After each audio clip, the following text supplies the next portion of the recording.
É muito comum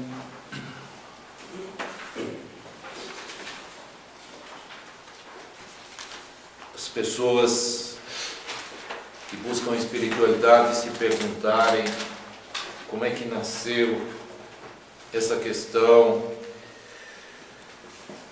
de religiosidade no ser humano. Como é que surgiu isso na espécie humana? Na verdade, os antigos textos nos mostram a preocupação. Quando eu falo textos, eu estou dizendo não só dos livros bíblicos, mas todos os textos voltados para a espiritualidade entre todos os povos. Entre os povos mais antigos, entre os indianos, os chineses, enfim, desde a África, para todas as regiões do mundo, onde existiam povos que buscavam a espiritualidade. Como é que surgiu e por que surgiu essa preocupação de busca da espiritualidade? O que é isso aí?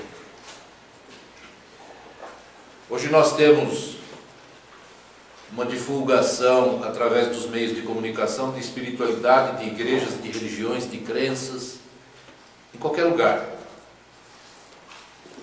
Mas, na verdade, as crenças, as seitas, as religiões, elas estão mais afetas em fazer, em cumprir o ritual delas, do que em explicar realmente o que é a espiritualidade. Aqui no Brasil, a igreja cristã é a dominante, a fé cristã. A fé cristã é baseada nos livros bíblicos. Sejam seitas pentecostais ou não, sejam seitas que formadas em cima dos chamados evangélicos, ou se nós pegarmos outras crenças, outras tendências, nós vamos encontrar rituais africanos e outras vindas de outras partes do mundo. Mas a predominância das seitas e das religiões sempre está no fundamento dos textos bíblicos. O islamismo usa o livro de Isaías, usou o livro de Isaías como referência. Então, no mundo inteiro, a predominância é sobre os textos bíblicos para se abordar o tema da espiritualidade. Muito bem. Mas o que é? Como é que nasceu a espiritualidade? Por que ela nasceu? Antes de Cristo, por que nasceu a espiritualidade? O que é que faz, ou o que é que fez os homens do passado buscarem entender a espiritualidade? Porque as pessoas observavam, aqueles que tinham mais abertura, observavam o sofrimento dos seres humanos e não concordavam com isso. Ninguém concorda, na verdade. Mas eles procuravam uma resposta. Por que a pessoa sofre tanto? Por que é que tem pessoas que se entregam de corpo e alma aos vícios? Por que as fraquezas são tão atraentes para o ser humano? Porque a mentira faz parte do ser humano.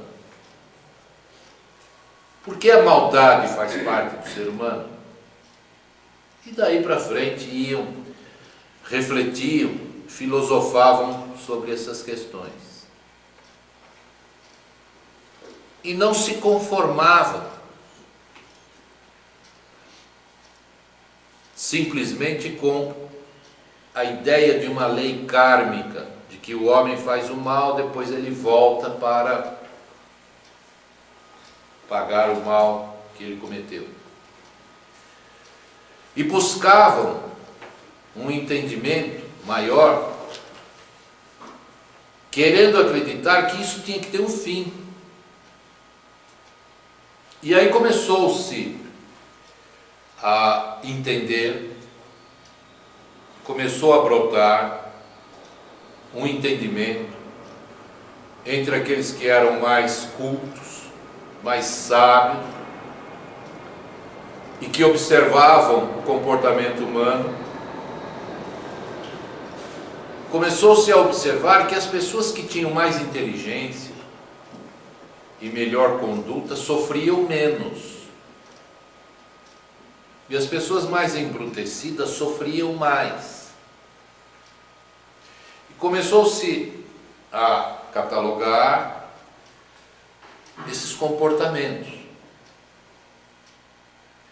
E então foi se percebendo que as pessoas iam num ritmo de aprimoramento.